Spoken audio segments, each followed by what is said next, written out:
भारत देशाला स्वातंत्र्य मिळून 78 वर्ष झाले, पण काय हो, कुठे स्वतंत्र? इंदिरा गांधी या मुलाला पाणी पिताना म्हणून मुख्याध्यापकाने त्याला मारेपर्यंत मारलं, त्यात त्याचा मृत्यू झाला. कुठे स्वतंत्र नावाची गोष्ट? मिशे वाढवल्या म्हणून या देशात ठेचून मारलं जातं. कुठे स्वतंत्र नावाची गोष्ट?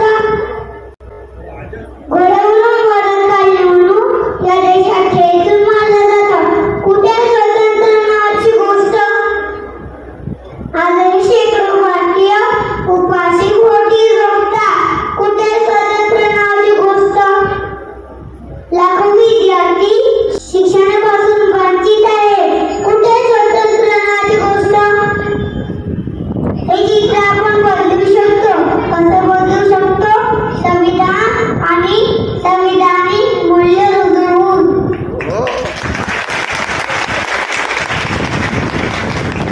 मला आजही आठवतं, जेव्हा मी आईच्या पोटात होतो तेव्हा माझ्या बाबांनी माझ्या आईसाठी म्हटलेली ते चारोळी, समतेची खरी समानतेची अनजा, गांधी नक्केचा तर तुझ्या मानवतेचा गजरा, गांधी नक्केचा तर तुझ्या मानवतेचा गजरा.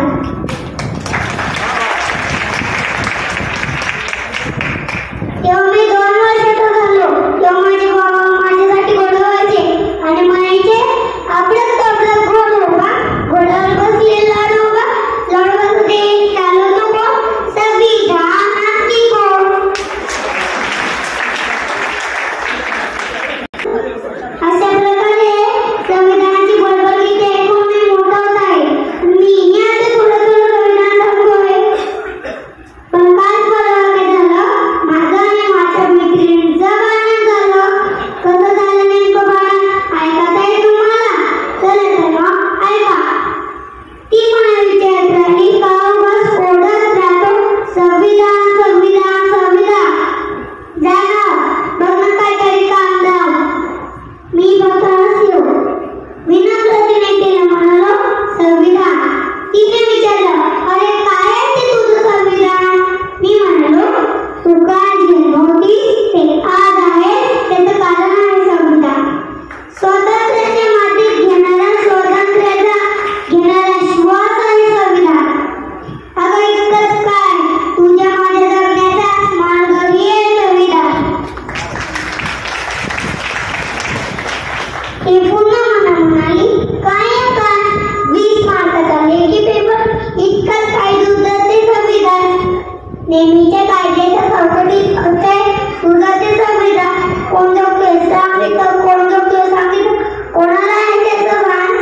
आता रशीद मूल्यांसाठी बेशीस ठेवते नाही तुला 5 दिवस साठवणी, 50% कशी?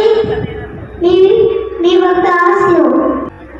माझ्याशी बोलता बोलता ती पेपर करत राहिली. अफगाणी देश होतायत अशी बातमी तिनं पाहिली आणि म्हणाली, किती भयंकर, किती भयंकर.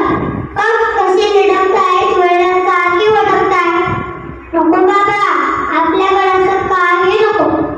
असं काहीच होणार नाही, असं काहीच होणार नाही. युसुफतेने म्हणाली, इतकं कसं काय कॉन्फिडंटली बोलतोस? मी पुन्हा हसलो. डोळ्यात पाहिलं, विनम्र आणि तितक्यात ठामपणे म्हणालो, संविधान.